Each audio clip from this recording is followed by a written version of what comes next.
À vous, quelques annonces à faire. Bonjour, bienvenue à tout le monde. Je m'appelle Morag Humboldt. Je suis l'aviseur pour l'inclusion pour l'équipe PAT MDE. Je travaille comme spécialiste pour l'égalité des genres et directrice du projet. Je suis là depuis 21 ans euh, et je vais animer cette session. Nous avons un panel d'invités qui sont tous et toutes qui travaillent comme des experts avec un partenariat avec les gens dans la technique pour un projet et ils sont de divers pays dans le monde pour tenter de travailler avec des partenaires gouvernementaux pour tester des systèmes et des processus dans les institutions gouvernementales, surtout quand on parle de l'égalité des genres. Alors, je voulais commencer puisque cette semaine est la semaine de la réconciliation ici au Canada euh, et que samedi est la journée nationale pour la vérité et la réconciliation. Notre équipe reconnaît que nous sommes aujourd'hui sous le nom du Canada, sous les terres traditionnelles des Premières Nations, des Inuits et des Métis qui ont géré ces terres depuis des générations.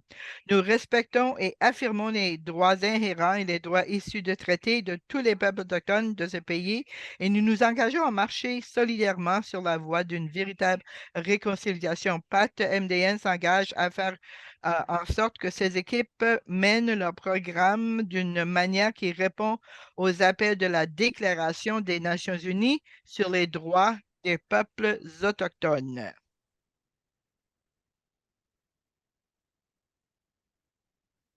Ici au Canada et dans les euh, collectivités là où nous sommes partout au monde.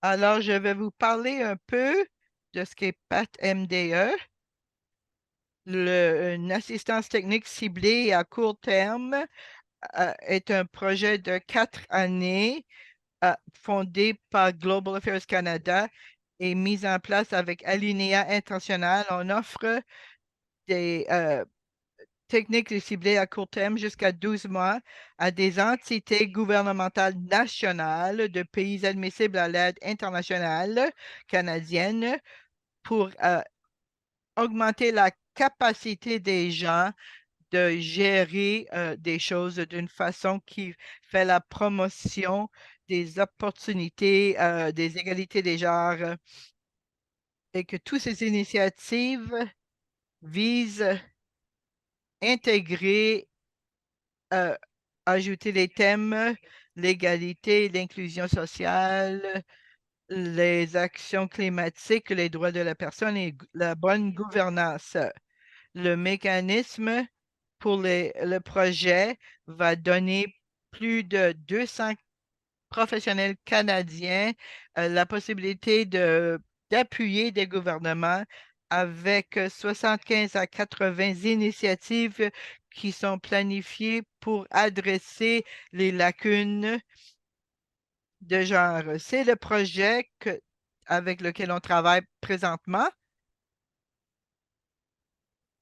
Pour ce webinaire aujourd'hui, on vise la discussion sur comment est-ce qu'on travaille ensemble et comment est-ce que c'est d'appuyer des piliers pour leur aider à renforcer leurs fonctions essentielles gouvernementales et pour faire en sorte que l'égalité des genres fait partie de ces fonctions.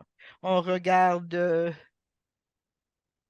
des systèmes les plus importants, la planification, les budgets, euh, les achats, les approvisionnements, les politiques, les programmes liés à ces systèmes. Et on veut parler avec nos experts aujourd'hui à savoir comment ils font le travail, quelles approches ils utilisent, pourquoi il est important de faire ce qu'ils font et l'impact qu'ils espèrent avoir. Nous avons un panel de 5 personnes. On aura notre expert Tracy qui fera la présentation principale et 4 autres personnes qui vont parler brièvement de comment ils font les chefs et leurs initiatives personnelles. J'aimerais demander à chaque personne de se présenter et puis on va le faire. Alors, Tracy, est-ce que vous pouvez commencer? 2 minutes, s'il vous plaît.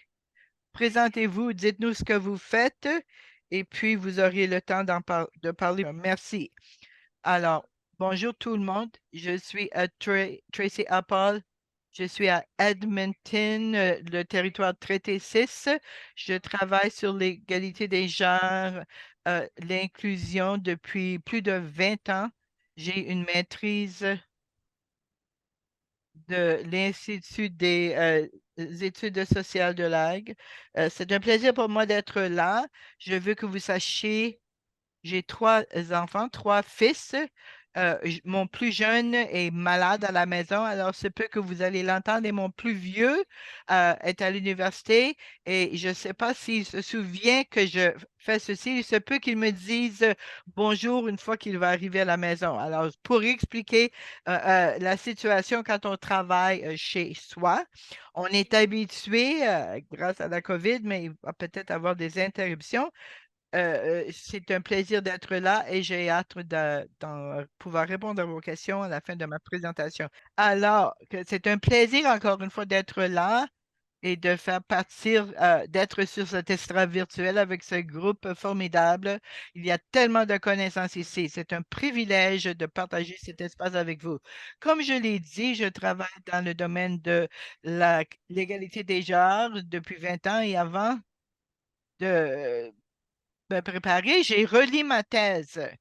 Je l'ai écrit il y a 20 ans. Et c'est un peu décourageant parce que tout ce que j'ai écrit il y a 20 ans s'applique encore aujourd'hui, malgré qu'on fait la promotion de l'égalité des genres. Il n'y a pas un pays au monde qui a réussi à atteindre l'égalité des genres. Bravo à ceux qui continuent à travailler dans le domaine de l'égalité des genres, qui ne perdent pas espoir.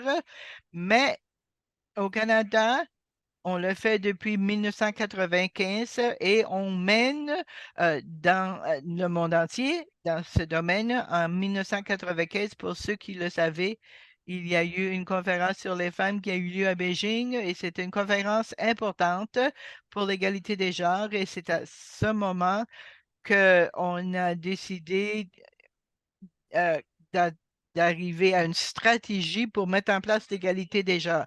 Les Nations unies disent, et je vais lire la définition, une stratégie pour assurer que les femmes et les hommes, que leur expérience fasse partie de la création, l'implantation et la surveillance et l'évaluation de toute politique, tout programme dans tout les domaines politiques, économiques pour que les femmes et les hommes prennent avantage égal. Le but est l'égalité des genres.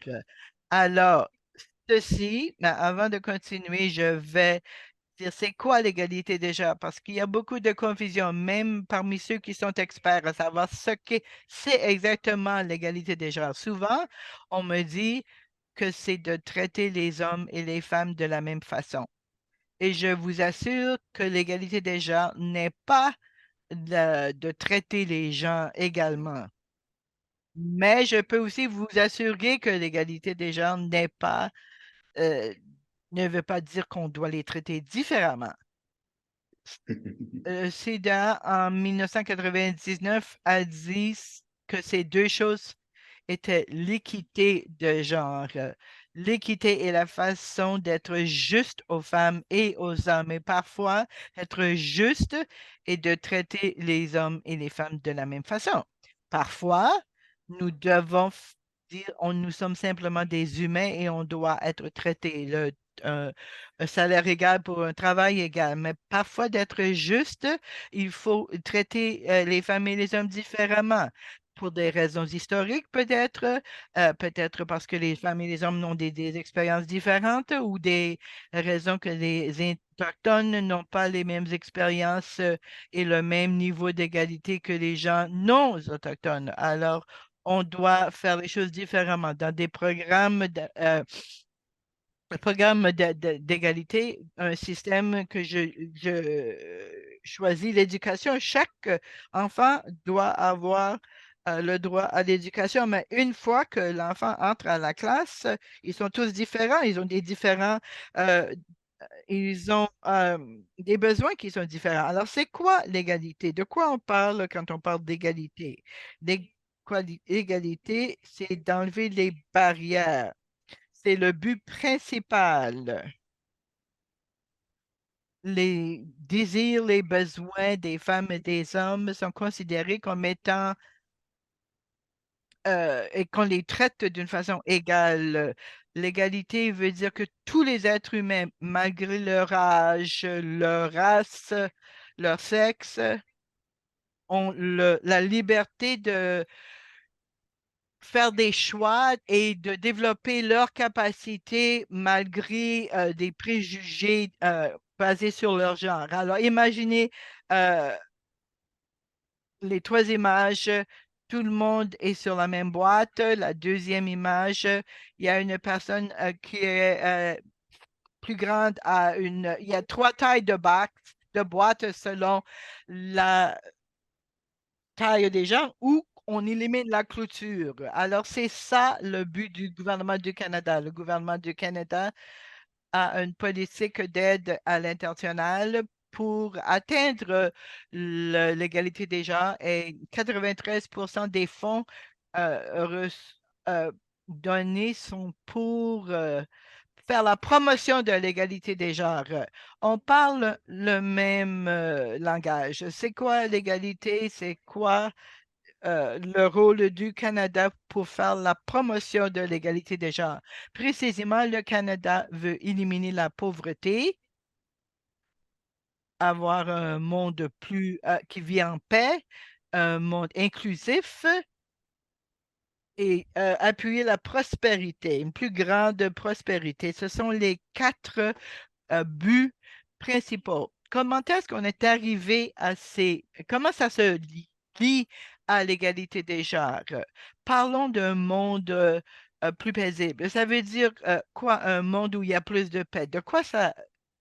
pour- On sait qu'il y a des conflits, des guerres, des difficultés et que toutes ces choses ont un impact différent sur les hommes et sur les femmes, les riches et les pauvres différemment, les gens de diverses classes, différentes races, différemment. La façon, l'impact est différent selon le contexte. D'exemples concrets, dans certains conflits dans le passé, le sida était utilisé comme un outil de guerre et on s'en servait contre les femmes en espérant que les femmes tomberaient enceintes et puis ils auraient de l'aide pour le sida, le VIH. C'était une façon d'éliminer un groupe de personnes et ceci a eu un impact très différent sur les femmes et sur les hommes.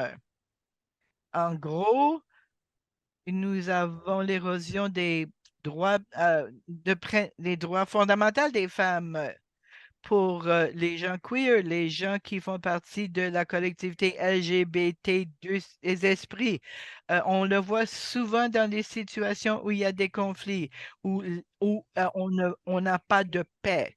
Et l'autre chose qu'on voit, c'est que les femmes sont exclues du processus qui se dit voulant apporter la paix. Mais pourtant, on a beaucoup de preuves qui démontrent que quand on inclut les femmes dans ce processus, probablement la paix sera plus durable au-delà de 2 ans, augmente de 20%.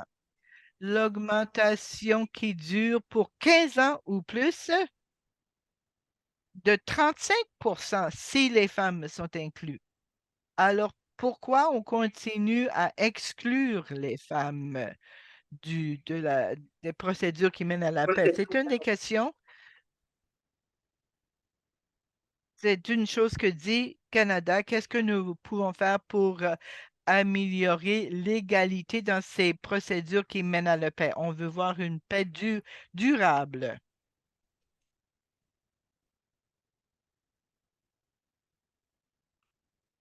Au point de vue des avantages économiques, d'augmenter la prospérité mondiale. Il y a beaucoup de données, beaucoup de preuves qui démontrent que l'égalité est une meilleure égalité est meilleure pour tout le monde. Un exemple, on sait que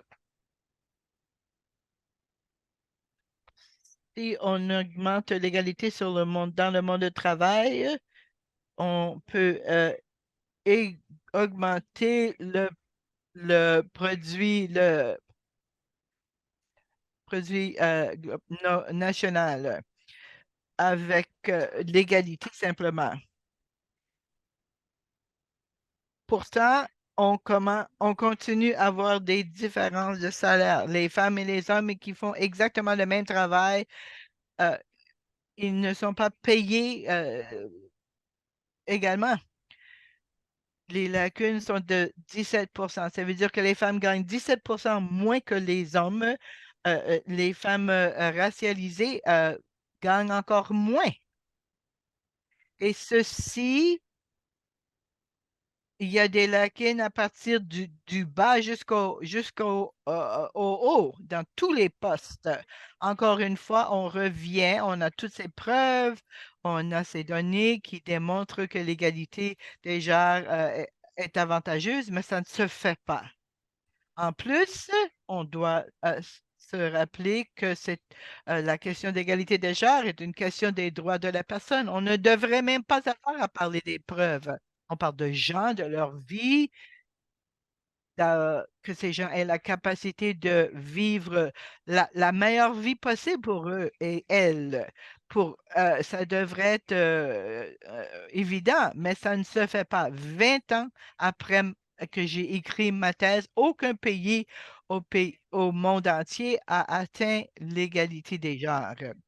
Alors, je vais vous donner quelques exemples de projets sur lesquels je travaille récemment. Et je pense que ça fait partie de ce que je veux dire aujourd'hui. On fait la promotion euh, partout dans le monde. Mais pourquoi le Canada? La question d'égalité des genres est différente d'un pays à l'autre.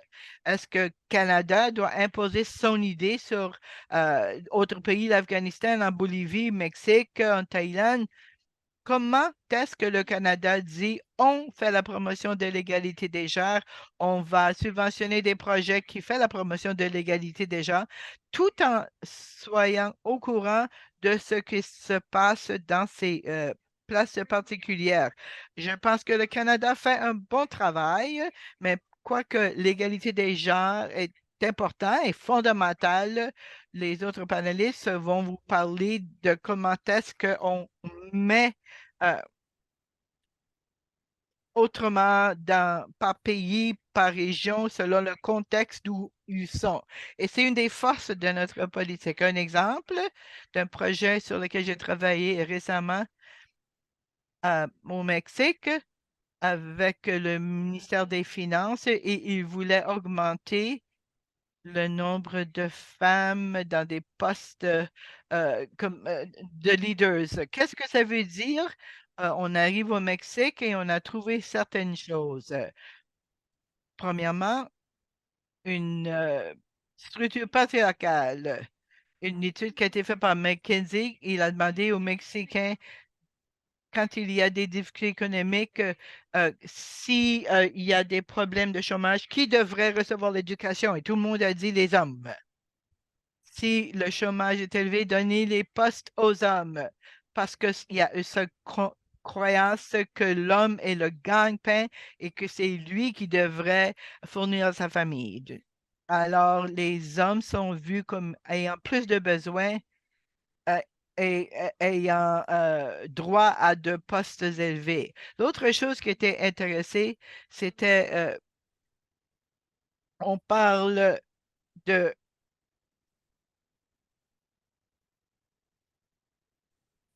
Et donc, ils travaillent de 7 heures jusqu'à 9 heures du soir. Ils ont été occupés par l'Espagne. Et ils prennent en fait des 5 minutes pour passer avec du temps avec leur famille. Ceci a été adopté par le Mexique. Et maintenant, à cause de la mondialisation, ils ne prennent qu'une heure pour le déjeuner, mais ils continuent à rester jusqu'à ces longues heures de travail. Comment ceci impacte les populations? Et ceci impacte notamment les femmes et les femmes ayant des enfants, car elles ne peuvent pas travailler ces heures, hein, et être à la maison pour cuisiner un dîner, s'occuper de leurs enfants, de les préparer, de leurs devoirs et d'aider leurs enfants. Et donc, on voit de plus en plus de femmes qui quittent le monde du travail. Il me reste 2 minutes, donc j'aimerais dire très rapidement, j'aimerais parler de projet. Je travaille sur un projet en Bolivie actuellement. La Bolivie met l'accent sur la population autochtone et je pense que c'est une chose extraordinaire. À quoi regarde-t-il? À quoi surveille-t-il? C'est leur permettre à la population autochtone d'explorer, de voir comment l'égalité du genre liée à la population autochtone et comment le colonialisme a changé l'idée et l'organisation de la société autochtone. Avant que les Espagnols arrivaient, le mot autochtone n'existait pas et maintenant nous avons ce terme autochtone. Et qu'est-ce que ce terme veut dire en matière de rabaisser les gens?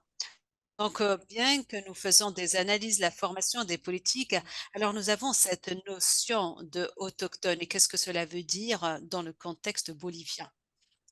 Donc, en quelques mots, en fait, ce que j'aimerais dire et en perspective, le Canada a une politique d'assistance mondiale. Le Canada fait la promotion de l'égalité du genre du mois depuis 1995 et elle le fait, le Canada, afin de permettre aux Canadiens, permet aux pays de travailler selon leur contexte, selon leur propre réalité, où vous avez cette idée universelle de droits humains, avec cette dignité de l'individu mais également selon le contexte mondial, afin que cette influence et comprendre l'égalité du genre et comment l'atteindre soit vraiment localisée.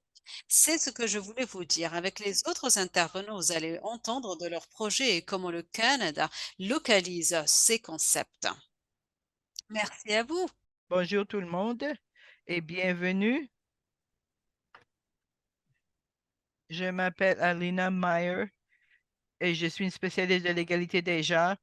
Comme Tracy, je travaille dans les droits de la personne depuis plus de 20 ans pour Global Affairs Canada, les affaires mondiales Canada. Je vois des collègues que je reconnais dans dans ce projet particulier. Je travaille avec le gouvernement de l'Afrique du Sud.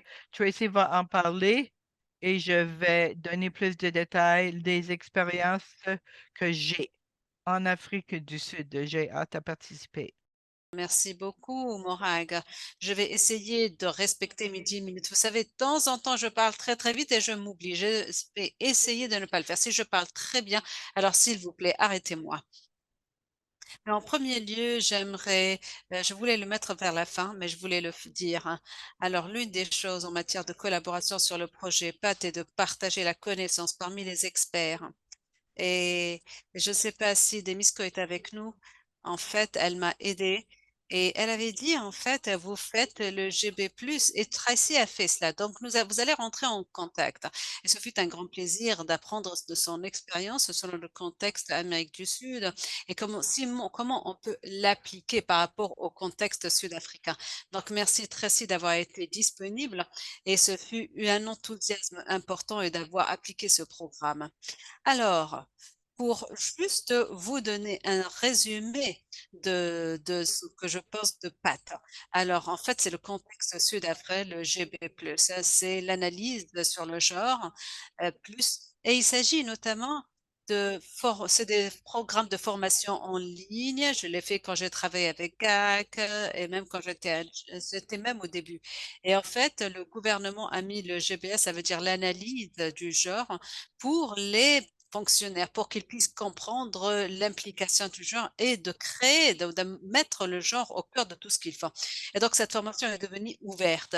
Maintenant, le gouvernement est disponible pour n'importe quelle personne d'avoir accès à ces outils. Et c'est comme ça que le gouvernement sud-africain a traité le programme. Je ne connais pas le début, mais ce qui est intéressant, c'est que la demande d'avoir une version d'une analyse du genre pour les fonctionnaires sud-africains venait d'Afrique du Sud. Et donc, enfin, je me dépasse un peu et je me répète, mais c'est ce que j'ai aimé concernant cette partie du travail. Et juste pour une compréhension de bague, en fait, c'est un cours en ligne qui est disponible à tous, et notamment le gouvernement sud-africain en dit on aimerait quelque chose comme ça pour les fonctionnaires. Donc, mon rôle était de travailler et d'adapter le cours canadien qui a été établi pour les Canadiens avec des références canadiennes, avec des exemples canadiens et le modifier pour qu'il puisse être pertinent aux expériences d'Afrique du Sud et aux Sud-Africains et qu'il soit applicable et utile pour les fonctionnaires sud-africains dans leur travail et notamment ceux qui ne se concentrent pas sur le genre dans leur travail. Donc, l'objectif était de l'appliquer sur les bons fonctionnaires. Ça, c'était la tâche. Alors, ce que je vais faire, en fait, c'est une petite version du langage. Alors, je vais commencer par le point positif, puis je vais je vais parler du défi, et je vais terminer par le positif également, hein. Et je voulais juste dire quelque chose. Donc, pour les salaires. Alors, pour ce département des salaires au Canada, et ceci est toujours une conversation est utilisée par toutes ces personnes. Et nous sommes dans ce processus à réactualiser l'analyse du genre pour qu'elle soit plus contextuelle, pour qu'elle puisse réactualiser. On parle de l'intersectionnalité, la partie Première Nation. Et il y aura de nouvelles versions, en tout cas au Canada, pour ce qui est de l'analyse du genre et j'étais en contact avec les parties prenantes. En termes de points positifs du progrès, alors en premier lieu, j'aimerais remercier le Wage parce qu'ils étaient ravis de de mettre de côté les droits d'auteur et de nous les céder, notamment pour cette portion, pour cette partie. Et ça nous a énormément aidé parce qu'on avait le droit pour effectuer le changement qu'on voulait et l'adapter au gouvernement sud-africain pour ce qui est de l'analyse du genre. Plus celui-ci a été réactualisé, mais certains sont beaucoup pertinents et notamment aux fonctionnaires sud-africains. Et pour ce qui est en fait l'aubaine, c'est la demande pour qui nous est venue de Sud-Africains eux-mêmes. Et c'est se rajoute énormément à, au travail et la valeur du travail que nous faisons. Je pense qu'il existe une importance d'avoir ce travail en Afrique du Sud, sachant que c'est un pays qui a tellement de choses extraordinaires, une constitution extraordinaire, mais beaucoup de défis quand on parle de l'égalité du genre. Et quand j'y étais en Afrique du Sud, je parlais à certains des consultants et les personnes qui ont mis en place d'autres cours pour le gouvernement sur le genre. Nous avons pensé que ce genre allait apporter par rapport à ce qui complémentait déjà que nous avons un cours sur le genre. Et il y avait un élément sur l'analyse du genre qui était déjà compris dans ce corps. Mais pour atteindre ce cours, il fallait vraiment passer par toutes les étapes. Il fallait passer par 4 jours de cours. Et comme je dis à ces consultants, ils m'ont donné, on m'a aidé. Donc, il était très intéressant de travailler sur quelque chose qui était utile et complémenter la formation qui portait sur le genre en Afrique du Sud. Ce sont là les points positifs. Un autre élément positif, en fait, c'est qu'il existe un élément très important. Et mais notamment, on a essayé d'adapter le script et nous avons conçu ce cours et également nous avons vu quelle était la technologie qui était utilisée. Et je vais parler de certains défis. Alors, en Afrique du Sud, vous avez un retour sur investissement très important. Vous avez une capacité des personnes qui vont vraiment faire un appel pour avoir pour donner leur technologie. Euh, et vous savez, en fait, le prix était très bon en Afrique du Sud. Donc, quand nous avons fait un appel d'offres, la technologie était pas chère. En matière de défis, alors, bien sûr, pour l'Afrique du Sud, mais le DW, le département pour les jeunes et les personnes vivant avec un handicap et les femmes, qui est le département, comme n'importe quel département du genre, est toujours un peu étiré. Il n'a pas le financement, n'a pas de personnel. Et donc, l'un des plus grands défauts, problèmes, c'est le manque également. Les employés avaient tellement de demandes du gouvernement qu'ils ne pouvaient pas vraiment dédier du temps comme ils auraient voulu le faire. Et donc, ce cours leur a donné une opportunité, leur a permis également d'être écoutés. En fait, ce qu'il faut également savoir, c'est qu'ils attendaient depuis longtemps pour que le temps le soit donné pour qu'ils puissent avoir cette opportunité. Ceci n'est pas unique à l'Afrique du Sud en matière de défis. Les autres de la même chose. En tout cas, je me rappelle en temps de GAEC. Donc, c'est pas unique en Afrique du Sud, mais on parlait également euh, du projet où la formation devait se faire, qu'il y avait la technique possible. Donc, il y avait un peu un problème par rapport aux les départements du gouvernement où tout le monde tirait la balle de son côté, tout le monde voulait s'approprier le genre, le département genre, mais également mais le département du genre voulait également être là, mais ils n'avaient pas les capacités ni les moyens. Et nous voyons le même problème un peu partout dans le monde. Donc, l'appropriation était un problème partout dans le monde. Et nous avions eu un peu ce petit problème et cette petite lutte entre les différents départements du gouvernement. Étant un ancien fonctionnaire au gouvernement du Canada, c'est le même problème par et nous avons également un autre problème, c'est le temps qui est un peu restreint quand nous avons un projet. C'est difficile de tout faire dans une période très courte. Nous n'avons pas assez de temps. Et encore une fois, un autre défi, c'est l'électricité, la connectivité, l'Internet. C'est toujours des problèmes qui existent et qui représentent un problème pour les fonctionnaires et en parlant de défi du temps, là, il me reste que 2 minutes. Terminé. Alors, je vais juste terminer avec deux idées pour zoomer, pour parler du point positif. Et je vais commencer avec le positif et je vais terminer avec le positif. Comme je l'ai dit, genre, nous avons eu quelques problèmes. C'est les capacités par rapport au temps et la technicité dédiée pour cela. Mais je pense notamment qu'il y avait une demande et quelque chose de positif. Comme Tracy l'avait déjà dit, la mise en œuvre, la partie mise en œuvre va être compliquée. Et vous savez, les fonctionnaires prennent le cours, il y a beaucoup de leçons, mais comment par la suite nous allons nous assurer qu'ils vont rendre ceci réalité, qu'ils vont l'appliquer?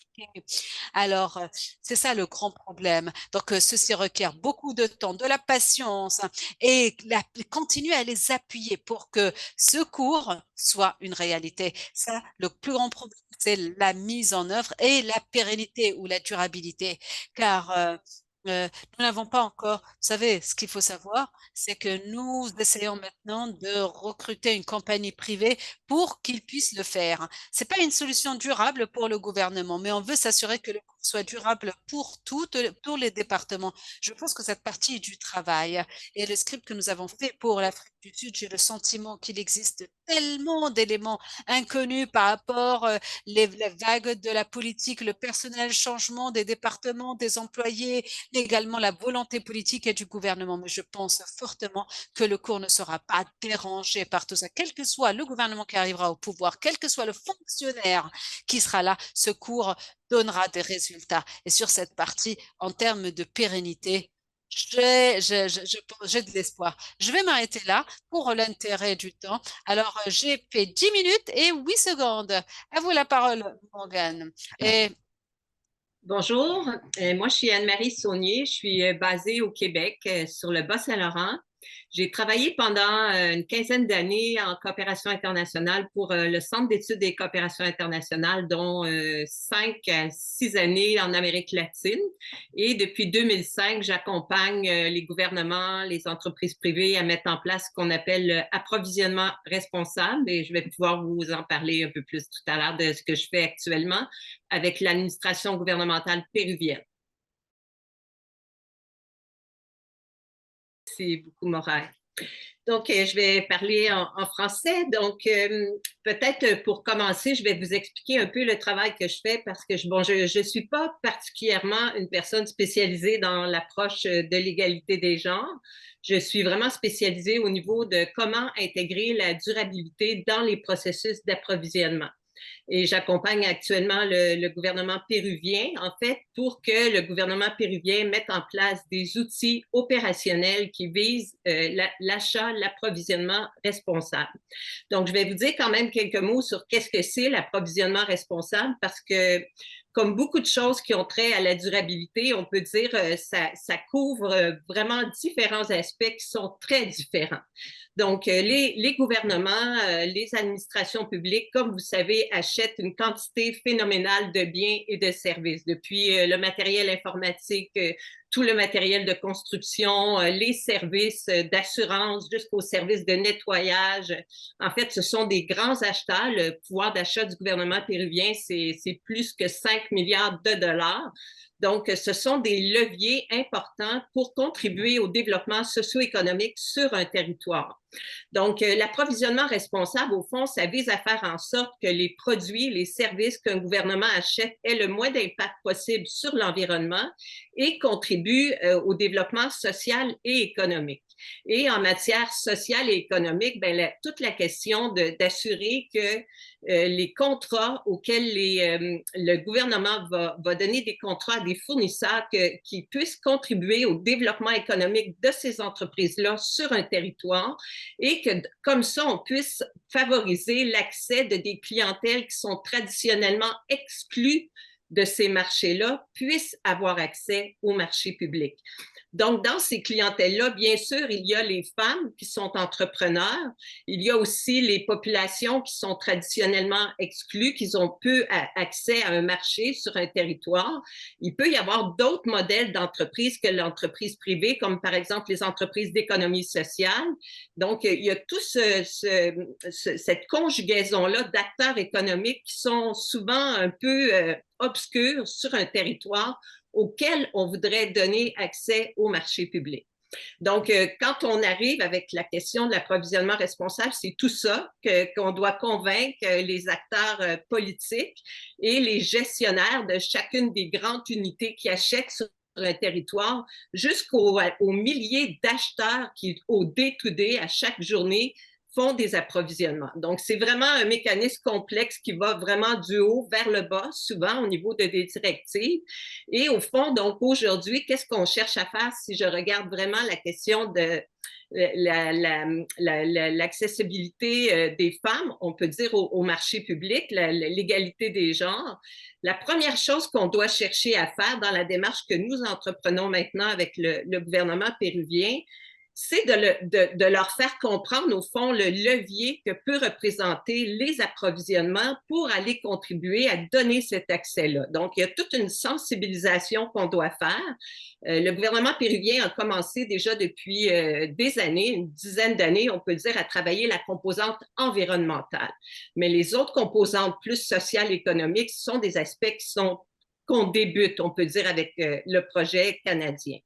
Donc, la première chose, c'est donc les sensibiliser sur ces questions-là et leur démontrer jusqu'à quel point leur pouvoir d'achat peut contribuer. Mais c'est aussi identifier dans tout le panorama des politiques et des directives qui sont en place où sont les voies de passage au niveau légal dans les lois, dans les normes qu'on pourrait venir extraire pour venir intégrer dans le processus d'approvisionnement. Donc, il y a un gros travail de repérage à faire, d'aller voir un peu dans toutes les normes politiques où sont les voies de passage et après ça, de travailler avec les gens qui sont dans les politiques d'approvisionnement pour venir modifier ces politiques-là. Donc, c'est une autre partie du travail qu'on fait. Moi, je ne suis pas toute seule sur ce projet-là. Je suis ici au Canada. Je vais aller une semaine au Pérou tout simplement pour des consultations. Et il y a une consultante péruvienne qui est sur le terrain qui m'appuie dans toute la démarche d'identifier ces politiques et ces normes-là. Donc, le gros du travail, donc, si je continue un peu la démarche, donc, s'assurer que les gens avec lesquels on travaille, qui vont avoir à mettre en place, comprennent le pouvoir d'achat et la possibilité d'influence qu'ont leurs achats sur leur marché. Et ensuite, c'est un peu de voir comment qu'ils puissent comprendre qu'en faisant des pratiques comme ça qui vont favoriser l'égalité des genres et des chances d'accès au marché public, ils ne font pas que contribuer à un meilleur accès des femmes au marché et à plus d'équité sur leur territoire, mais ils favorisent aussi une meilleure santé financière des entreprises sur leur territoire. Parce qu'il y a des données aussi auxquelles on a accès et qui existent largement pour l'Amérique latine qui démontrent que les entreprises où il y a les femmes ont plus d'accès au conseil d'administration, au processus de gestion, sont plus performantes sur le plan financier, peuvent augmenter, même il y a des taux, des chiffres vraiment avantageux. Donc, évidemment, on va leur présenter tout ça pour qu'il y ait des facteurs encore plus motivants pour passer à l'action sur ce plan-là. Donc, c'est un peu la démarche qu'on fait, qu'on est en train de mener. Donc, on va mettre en place un gros mécanisme de consultation pour convaincre les gens, voir un peu où ils se situent par rapport à ça.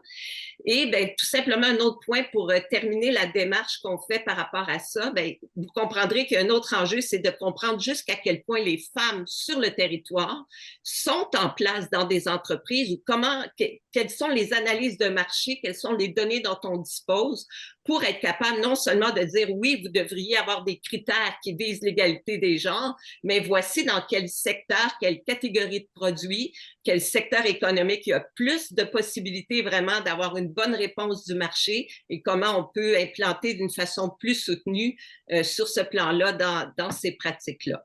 Donc, grosso modo, c'est un peu ça la démarche qu'on mène. Le grand défi, vous allez comprendre, c'est qu'il y a beaucoup d'enjeux à considérer. Donc, on devra être très, très, très ciblé. Et on est au début d'un processus d'utiliser l'approvisionnement vraiment pour atteindre ces cibles-là. Donc, peut-être je vais m'en tenir là. Je ne sais pas jusqu'à quel point j'ai été dans mon temps, mais je pourrais revenir avec les questions par la suite.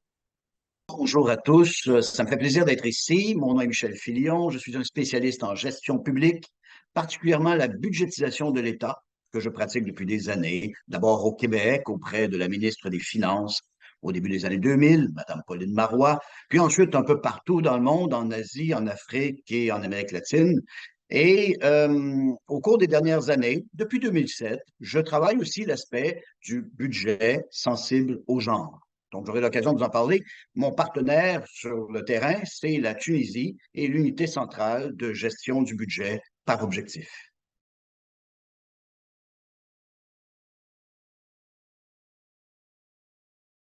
Merci, Morag. Et puis, tu me tends une perche pour parler du budget et dire simplement que, bon, un ancien premier ministre du Québec disait que pour quelqu'un qui sait lire le budget, c'est la politique publique de tout un État avec son pain et son beurre.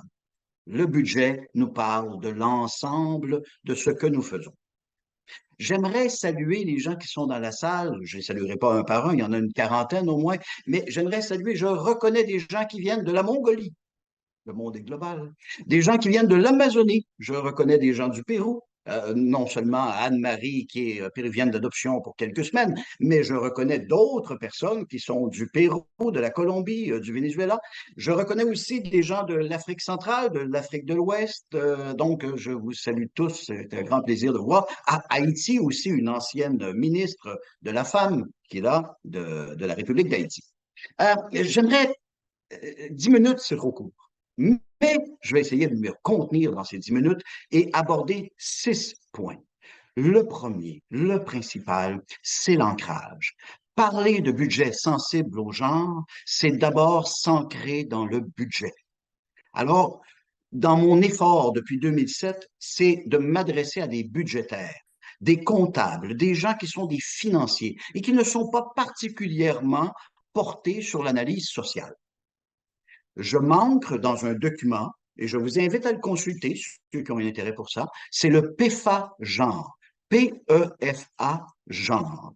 En 2020, cette institution, le PEFA, qui est à Washington, qui est une organisation composée de la Banque mondiale, du FMI, du ministère des Finances du Danemark, du Luxembourg, etc., ils ont décidé de donner aux analystes de la gestion financière des pays, de la gestion des finances publiques, ils leur ont donné un guide pour pouvoir évaluer la qualité des choix budgétaires à la lumière de l'égalité entre les hommes et les femmes. C'est mon ancrage. Et puis, avec cet ancrage, un ancrage partagé avec mes partenaires au niveau local, ils étaient d'ailleurs très contents de savoir que j'avais un ancrage budgétaire. Mes partenaires au niveau local, c'est l'unité centrale de la gestion du budget par objectif. Elle est située, cette unité centrale, au ministère des Finances. Elle est sous tutelle du ministère des Finances. Et gestion par objectif, c'est qu'eux, ils portent la réforme budgétaire, celle qui vise à rapprocher les ressources du budget des résultats perçus par les citoyens. Donc, cette unité était contente de cet ancrage et ils avaient déjà fait plusieurs choses. Ils avaient travaillé sur une introduction sur la budgétisation sensible au genre. On a complété l'introduction au mois d'août. Ils ont travaillé sur la nomenclature, c'est-à-dire le marquage genre du budget. Ils sont en train de faire des tests sur la chose. Ils ont formé des groupes dans chacun des ministères, des points focaux et des groupes autour des points focaux. Donc, nous avons devant nous en Tunisie un groupe bien organisé et solide. Je vous rassure, je suis rendu déjà à mon troisième point. Un guide, je dois produire un guide pratique sur la budgétisation sensible aux gens. Je dois m'assurer que chaque acteur, et là on parle de milliers d'acteurs dans un État, soit capable de faire ses choix budgétaires en prenant en compte l'analyse des inégalités de genre qui existent dans sa société. Un guide, c'est puissant. C'est un instrument puissant. C'est un instrument qui est à la même hauteur que l'arrêté ministériel. Ça n'a pas force de loi. Mais si tout le monde a le guide sur son bureau et qu'ils savent qu'à la page 18 ou la page 22 se trouve la réponse à leur question, ils vont plus consulter le guide que l'arrêté ou le décret.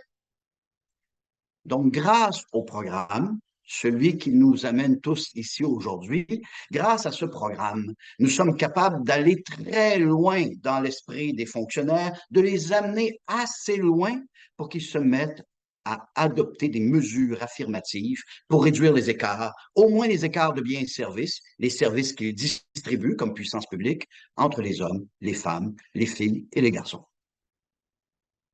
Ce guide, il fallait choisir une porte d'entrée. Comment on fait pour rentrer? Comment on fait pour parler aux budgétaires et aux financiers? Bon, on a fait le choix avec l'unité centrale. On a fait le choix d'entrer par le cycle budgétaire. Donc, on a 4 grandes étapes et on aborde ces 4 étapes qu'on décline en actions concrètes.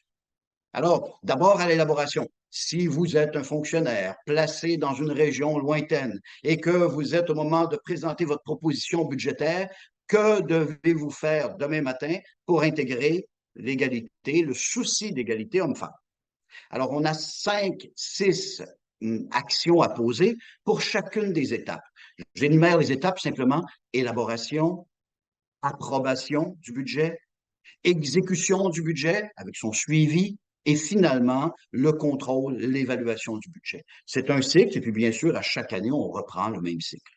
Alors, nous avons adopté ça, puis nous avons 30 actions à poser. Dans l'ensemble du guide, il y a 30 actions que j'ai déjà validées avec les gens sur le terrain. On a eu une réunion lundi dernier en Tunisie, avec les points focaux, avec des administrateurs budgétaires au ministère des Finances, avec des directeurs, pour voir avec eux s'ils étaient satisfaits, s'ils avaient des questions, s'ils avaient des préoccupations. Bien sûr, il y a eu un va-et-vient avant, mais on était là sur la ligne de front, c'est-à-dire face aux gens pour qu'ils puissent s'exprimer. Il me reste 2 points.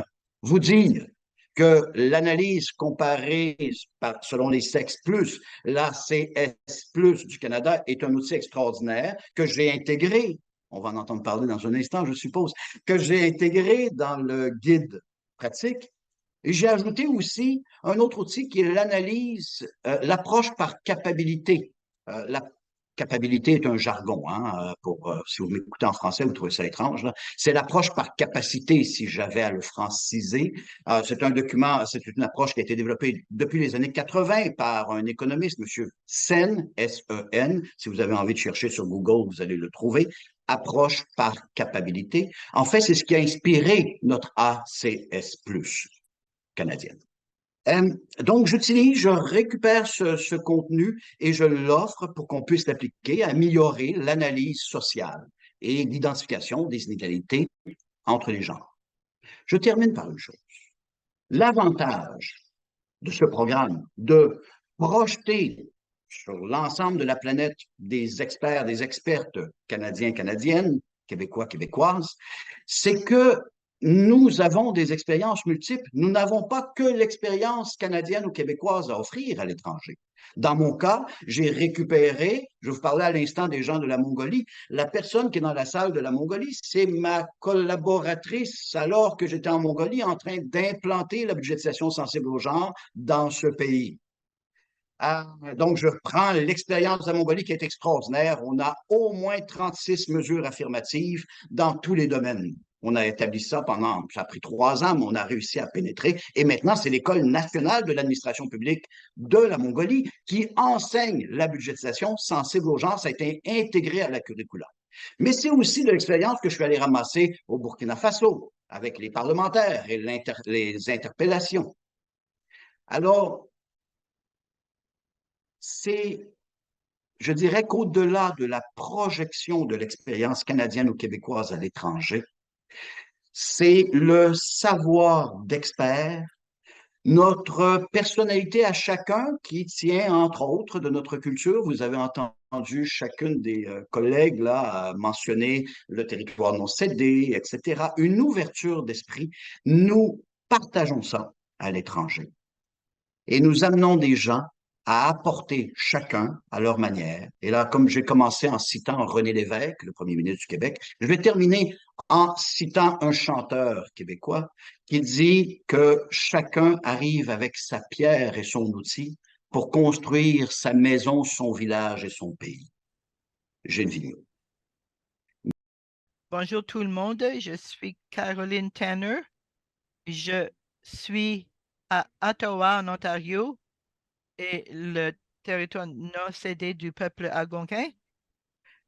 Mon expérience, c'est que je suis avocat dans les droits de la personne et je travaille pour appuyer les gouvernements à Népal, Ouganda et plus récemment en Thaïlande. Et mon domaine est sur les droits de la personne et de se servir des droits de la personne comme outil pour créer l'équité, la diversion et l'inclusion dans le milieu du travail. Et j'ai hâte de jaser avec vous aujourd'hui. Il est bien d'être là aujourd'hui. Il est bien parce que j'arrive tout juste du Thaïlande. J'ai passé une semaine, la semaine dernière, à travailler avec le ministère des Protections des droits de la personne, avec le ministère de la Justice, pour examiner comment ils peuvent créer un plan d'action pour faire la promotion de l'égalité, de l'inclusion pour les gens qui font partie de la collectivité LGBTQ dans leur main-d'œuvre. Alors, c'est important d'apporter cet élément à la discussion que nous avons sur l'égalité des genres, parce que quand on parle de l'égalité des genres, on doit éviter toujours de parler d'une façon binaire homme-femme. On doit reconnaître et protéger ceux qui souffrent de la discrimination à cause de leur identité de genre, euh, leur expression de genre ou leur caractéristiques sexuelles. C'est très important. C'est une initiative très importante et je pense que c'est intéressant parce que le Canada est chef dans un encadrement juridique pour protéger les gens, leur identité, leurs caractéristiques pour qu'ils évitent la discrimination à partir de notre charte, les droits de la personne, le code en Ontario, toutes ces choses précisément énumèrent et donnent la protection à ceux et celles basés sur le sexe. Et ceci inclut l'identité des genres, l'expression des genres et l'orientation sexuelle. Les cours ont appuyé ce principe. Alors, quand on va dans un autre contexte, on va d'une place, un pays, le Canada, qui utilise les meilleures pratiques en droit de la personne pour protéger les gens qui sont diverses. Et je pense qu'il est important d'insérer cela dans un contexte tout à fait différent. Et ce qui est positif, c'est que on l'a exigé. C'est le gouvernement du Thaïlande qui l'a demandé. Il y a une volonté politique de le faire. Mais la différence au Thaïlande, c'est que l'encadrement législatif n'a pas la force ne fournit pas la protection forte. Il regarde la volonté politique qui existe dans le ministère de la Protection de la personne et le ministère de la Justice et d'imaginer comment on peut avancer dans leur contexte et qui va fournir les avantages maximum pour encourager la durabilité à long terme de ce programme. L'approche que j'ai prise, c'est de prendre une approche de droit de la personne. Et pour moi, ça veut dire l'égalité et la non-discrimination, la participation, l'inclusion et la transparence. Et si on regarde ce qui existe à l'intérieur du ministère des droits de la personne, ce que je pense qui est intéressant, c'est qu'au Canada, on parle des idées, la diversité, l'égalité, la diversité et la discussion est très avancée. Mais je pense que ce qui est bien dans cette discussion, c'est ce qui est fixe. 3 cercles, l'égalité, l'équité, diversité et l'inclusion. Et les trois s'intersectent, arrivent à l'appartenance. Et l'appartenance est la raison pour les droits de la personne, que chaque personne a une certaine dignité, un respect et la capacité de travailler d'une façon où ils ne vivent pas la discrimination et qu'ils ont un sentiment d'appartenance. Alors, ce que je fais, c'est de regarder la question d'équité. C'est les règles qu'on met en place pour créer un terrain de jeu égal. On en a parlé plus tôt, de mettre en place des règles les règles qui vont intentionnellement enlever les barrières à cause de la façon que les gens sont, leur sexe, leurs caractéristiques, leur identité sexuelle, leur genre. Si on regarde la diversité, c'est un fait. C'est à savoir si on a présentement une main-d'œuvre diverse, telle que d'expérience, une diversité d'identité, une diversité de gens à l'intérieur de la main-d'œuvre. Et puis, on regarde l'inclusion. L'inclusion, c'est les gestes qu'on pose. Qu'est-ce qu'on fait pour créer un milieu où les gens peuvent embarquer d'une façon active et avoir une voix, être inclus dans les décisions prises qui les influencent directement. Alors, si on regarde l'équité et la diversité ensemble, mais sans l'inclusion, ça ne sert à rien. Et ce peut qu'on ait l'inclusion, la diversité, mais sans des règles qui assurent qui est à la table, on n'atteint pas un sentiment d'appartenance. On a des règles, des actions, mais sans des voix diverses, on n'a pas les différentes perspectives qui décident de comment est-ce qu'on atteint nos buts. Alors, ce que je faisais avec mes collègues au ministère ministère de la Justice, j'ai apporté cette perspective. J'ai regardé leur système, on a regardé leur système, ce qu'ils ont comme directive par écrit, les pratiques qu'ils utilisent, les façons qu'on pourrait identifier la diversité qui existe déjà et d'examiner et identifier les barrières qui sont en place qu'on pourrait éliminer. Et on l'a fait de différentes façons. Un concept principal est d'assurer que les gens qui, qui sont impactés ont une voix. Avec mes collègues au ministère de la Justice, on a eu une réunion où les employés qui s'identifiaient comme membres de la collectivité LGBTQ pourraient partager leurs propres expériences. Et ils l'ont fait et ils ont été très ouverts. Mais j'ai réalisé que à l'intérieur d'un domaine d'emploi, ils se sentent un peu restreints. On a regardé euh, dans la Banque mondiale, par exemple, il y a une perspective que les membres de la collectivité LGBTQ vivent la discrimination et surtout les gens transgenres. Alors, j'ai pensé que c'était intéressant d'essayer d'être plus ouvert, d'avoir une perspective plus ouverte, des organisations qui travaillent surtout avec l'avancement des droits euh, du groupe des collectivités LGBTQ et on a entendu leur perspective. Maintenant, on prend ces perspectives, on regarde les barrières qui ont été identifiées, les pratiques qui existent présentement et on identifie des changements concrets qui pourraient être faits par le ministère de la Justice tout de suite. Et à terme moyen et à long terme pour faire la promotion et, l'inclusion dans le domaine du travail. Ceci dit, à l'intérieur de ce ministère de la Justice, on parle de l'inclusion sociale, mais ce n'est pas protégé par écrit. Il n'y a pas de directive formelle.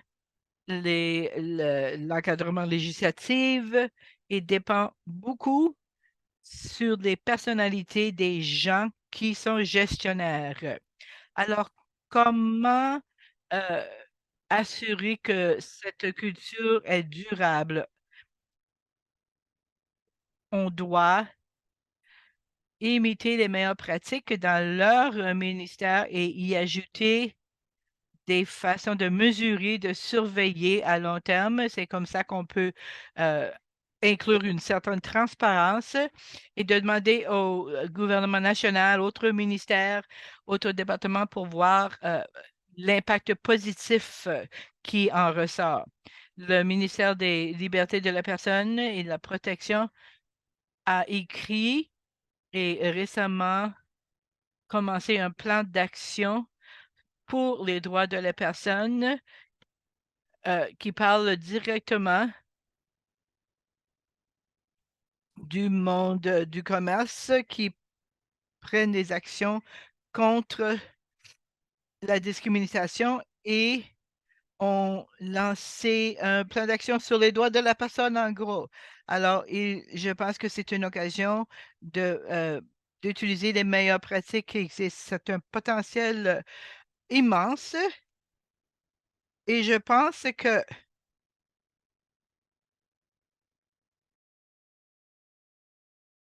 Certain de cet impact est de pousser le gouvernement à prendre une étape plus intentionnelle de loi anti-discrimination et plus une interprétation de genre ou sexe et d'inclure, comme c'est le cas au Canada, l'identité canadienne et les caractéristiques sexuelles. Donc, ce que nous faisons actuellement est donc de les encourager à définir les éléments portant sur le sexe ou le genre pour dire ceci, comprend notre interprétation de cela, comprend la protection contre la discrimination basée sur l'identité du genre en mettant une définition car ce n'est pas un terme connu. tactique du sexe, et ceci commence à modéliser une approche plus claire pour la protection et s'assurer également que le cadre qui est appliqué au quotidien est modélisé par rapport à ce qui est fait dans d'autres endroits. C'est une initiative assez intéressante parce que ce département a un mandat, et le mandat de commenter sur les au sein du gouvernement, et également un mandat de mettre en œuvre de nouvelles lois. Donc, nous travaillons avec le département juridique pour élaborer des directives et des priorités de plaidoyer pour que le plaidoyer qu'ils font en intérieur vers l'extérieur soit sur la promotion d'un changement à travers tous les départements gouvernementaux, tous les départements. Je n'ai pas autre chose à rajouter. Je pense qu'il est très important de reconnaître qu'un plan d'action est juste un plan, n'est-ce pas? Il ne s'agit pas de quelque chose qui est mis en œuvre. C'est plus une promesse, hein. C'est un point de départ et non pas un point d'arrivée. D'accord? Donc, il existe notre défi aujourd'hui et ici est de s'assurer que ce que je propose soit une meilleure pratique qui soit faisable et possible dans n'importe quel contexte. Et qu'il s'agit d'une chose qui est réaliste. Et je pense qu'on peut cibler la perfection, mais l'objectif étant est d'avoir quelque chose d'aspirationnel, mais quelque chose de pratique et guidé par l'expérience canadienne. Et je pense que dans ce cadre, il est important et d'anticiper les obstacles qui peuvent être mis en place et comment les gouvernements locaux, aider les autorités locales ou collectivités locales à anticiper leurs réponses. Et la façon intéressante de le faire est de leur parler des cadres d'égalité que le Code sur les droits humains et la Commission sur les droits humains pour naviguer cet espace quand les gens ont commencé à pousser contre l'égalité sur l'identité du genre et l'expression du genre, par exemple, parce que nous avons des problèmes. Donc, il s'agit de leur donner un cadre afin d'être capable de naviguer ce type de conversation pour qu'ils puissent, en fait, parvenir à un lieu où ils peuvent justifier pourquoi ces éléments très importants et d'avoir une égalité du genre, pas seulement pour les hommes et les femmes, mais également divers. Extraordinaire, hein. Alors, il nous reste quelques questions à travers le clavardage. Alors, je vais y aller directement. J'aimerais mettre en lumière certains éléments par rapport à ce que Caroline a dit, en termes de pérennité, d'action à long terme. Et l'importance de la modélisation. Vous savez, les gens ont vraiment besoin d'exemples. Ils doivent le voir en action. Ils doivent, en fait, comprendre à quoi cela ressemble si je voulais le faire. Et donc, on commence par un département qui peut modéliser quelque chose et par un autre département. C'est un outil qui pourrait être très intéressant. Un autre outil très puissant de la perspective de durable, bien qu'on parle d'initiatives assez courtes, et d'engager la société civile et ses organisations pour mettre en place un partenariat avec le gouvernement pour générer ces initiatives ont commencé avec une exigence, une demande des entités gouvernementales. Mais afin d'aider le gouvernement et les entités gouvernementales de continuer d'agir après l'initiative, après avoir des sociétés de la société civile qui exigent que les actions soient mises en œuvre, que le travail continue, peut être un outil puissant pour avoir un changement durable.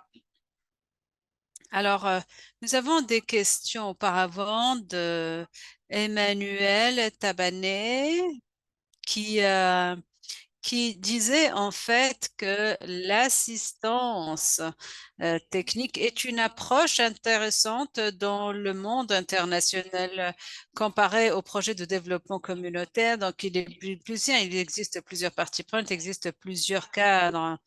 Et il est intéressé de savoir si ceci change la façon avec laquelle vous avez conçu l'impact du genre que vous pouvez avoir en tant que fournisseur d'assistance technique et quel type d'implications pratiques pourraient ou devraient, comment les donateurs, par exemple, le gouvernement du Canada devrait revoir cette technicité et cette assistance technique et comment Alénéa pourrait définir, mesurer et contrôler l'égalité du genre.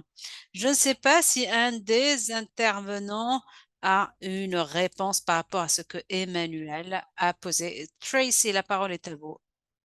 Merci beaucoup. Je n'arrivais pas à trouver l'icône de la main levée. Donc, j'utilise ma propre main.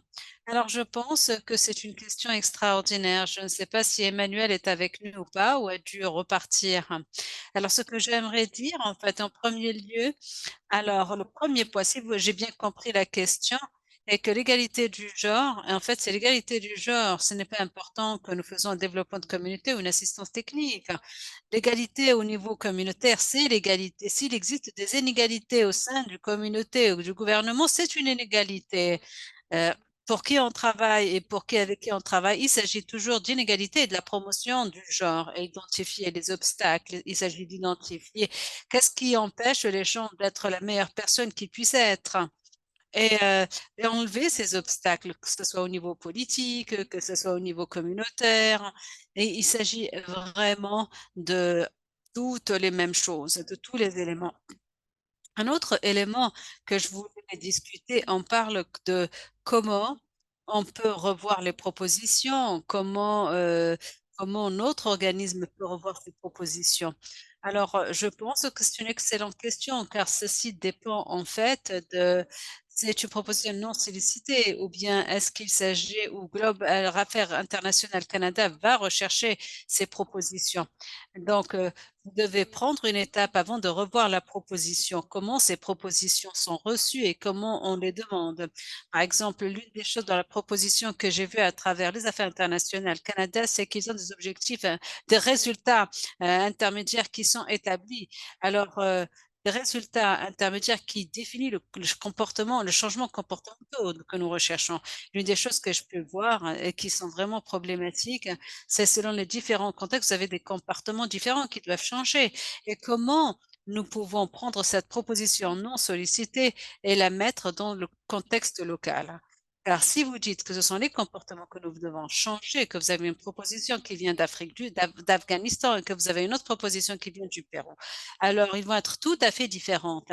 Et peut-être que ces comportements qui ont été prédéfinis ne sont pas les bons. Et si c'est une proposition non sollicitée, alors vous devez vraiment voir est-ce qu'ils comprennent ce qu'est l'égalité du genre, qu'est-ce que l'équité du genre, est-ce qu'ils visent et où ils visent vraiment à démanteler les structures en place pour atteindre l'égalité ou est-ce qu'il s'agit plus de voir comment les politiques doivent traiter les gens de même manière ou différemment parce qu'on met l'accent sur l'équité. En revoyant la proposition, vous devez comprendre le contexte local, d'où vient cette proposition et voir qu'est-ce qui doit être atteint à ce niveau ultime ou le niveau d'égalité qui démantèle la structure du pouvoir, le niveau intermédiaire qu'il s'agit de l'équité et de ces interventions connexes, comprendre le contexte local et ce qu'il essaie d'atteindre. Merci beaucoup, Tracy. Et si on réfléchit un peu plus de la proposition d'assistance technique, alors je pense que l'une des choses importantes à prendre en considération et qu'on doit revoir en évaluant les propositions pour l'assistance technique est on doit se construire ce qui est atteignable, qu'est-ce qui est pratique et reconnaître également que ce type de travail, que l'assistance technique que les fournisseurs de services donnent et le fournisseur, vous conseillez en fait, vous donnez des étapes que les entités gouvernementales doivent faire quelque chose. Donc, il existe une panoplie limitée de choses que vous pouvez faire en tant que fournisseur de services techniques. Et l'objectif étant de définir ce qui est atteignable et de vous assurer que l'orientation soit aussi pratique au lieu d'être soit aussi pratique que possible, parce que c'est un cadre à court terme. Et comme vous avez déjà, Emmanuel l'avait dit, il s'agit de développement. Alors, nous avons une question de Sanita Bustan qui est dirigée directement à Anne-Marie.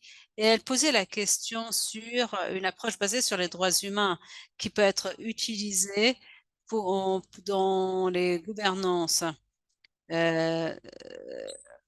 Quelle est la perspective que vous pourrez donner dans ce Bien, sens? je trouvais la question très intéressante.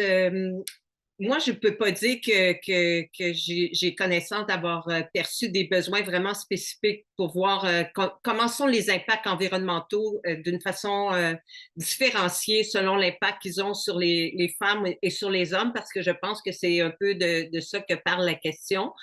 Donc, qu'on soit rendu à faire ce genre d'analyse-là en matière de questions de développement durable dans des pays où on intervient, moi, je n'ai pas eu connaissance de ça, mais je voulais revenir un peu sur la question de l'importance de la participation des parties prenantes externes, au fond, de consulter la société civile dont a parlé tout à l'heure Caroline, puis ça ramène un peu à cette question-là, puis j'ai oublié de le dire tout à l'heure, mais dans toutes les étapes qu'on réalise, quand on travaille une démarche d'approvisionnement responsable, la consultation des gens qui sont concernés, des groupes sociaux, environnementaux, les acteurs de la société civile, les acteurs économiques qui sont concernés par la politique doivent être impliqués dans la consultation pour qu'on puisse voir comment l'approvisionnement peut vraiment permettre de rencontrer leur réalité à eux. Donc, c'est quand on travaille approvisionnement responsable comme tel, c'est une étape qui est incontournable.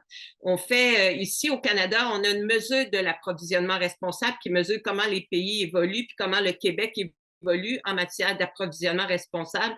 Et la consultation des parties prenantes, c'est une des composantes importantes parce que si on ne consulte pas les parties prenantes internes ou externes, vraiment, il nous manque énormément d'informations pour voir comment implanter et développer les politiques. Donc, encore plus dans le cas du travail qu'on fait en ce moment avec le gouvernement péruvien, et pour pouvoir appliquer les politiques, si on ne va pas consulter justement les personnes concernées, les acteurs économiques concernés par rapport au potentiel que représente l'approvisionnement, ben, il va nous manquer un grand bout d'informations pour voir comment on structure ce qu'on fait, mais aussi nos acteurs gouvernementaux qu'on veut sensibiliser, eux, va leur manquer un grand bout aussi pour comprendre les réalités auxquelles ils font face et avec lesquelles ils devraient conjuguer pour mettre en œuvre les politiques. Donc, moi, c'est un peu ça, je pense, une réponse un peu détournée à la question. C'est en consultant, en mettant en place des processus de consultation effectifs des acteurs environnementaux, sociaux, économiques sur un territoire qu'on arrive à identifier ce genre d'enjeux-là, différencier quel impact peuvent avoir des politiques d'une façon différenciée sur les hommes ou sur les femmes. Mais je n'ai pas eu connaissance que ça s'est fait pour une approche d'approvisionnement responsable. Hein? Ça peut s'être fait sur d'autres domaines. Peut-être mes collègues, Michel a peut-être eu connaissance des évaluations du genre ou mes autres collègues.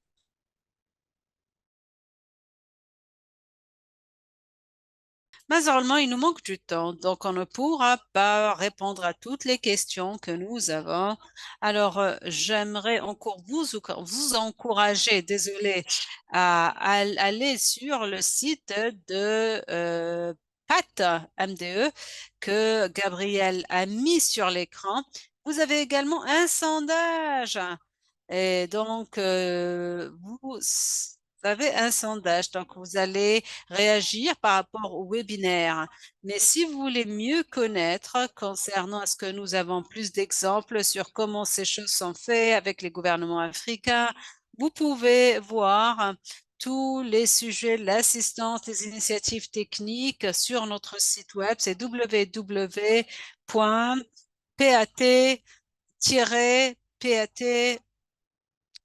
alors tap-pat.ca.gouv, peut-être. Nous allons le mettre sur le clavardage. OK, nous allons le poster sur le clavardage. Alors, j'aimerais spécifiquement remercier à nos panélistes pour avoir partagé leur expérience et Gabriel a mis un site web. Donc, voilà.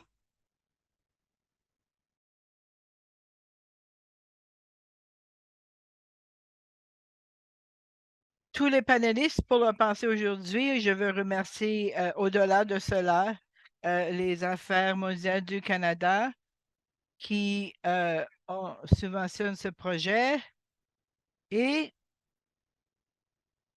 nos collègues, l'aspect technique qui ont fait beaucoup de travail pour faire la promotion de ce webinaire, nos collègues et nos amis au réseau de la santé pour les femmes et les enfants. Je veux remercier ces groupes et merci à nos interprètes aujourd'hui, Nourani et Jocelyne Marchand, qui ont fait un très bon travail pour que vous écoutiez dans la bonne langue.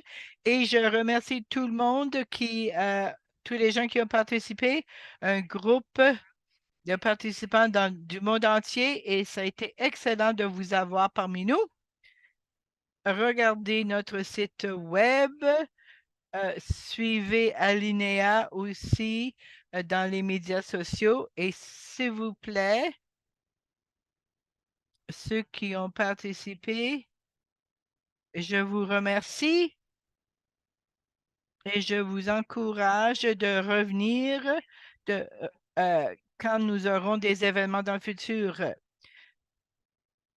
pour parler des défis du travail qu'on fait parce qu'on a parlé de cela, comment faire face à ces défis et je pense que oui, c'est un travail difficile d'offrir de l'appui technique. On peut avoir un impact, on peut aider des gouvernements parce que c'est des changements qu'ils, eux, veulent faire. On peut aider à faire des choses qui vont apporter une meilleure égalité des genres, surtout dans le travail que fait le gouvernement pour appuyer de telles politiques et on va continuer à le faire autant que possible. Et on va continuer à vous appuyer dans ce travail. Merci beaucoup. On apprécie tout le monde d'avoir participé. Bonne journée.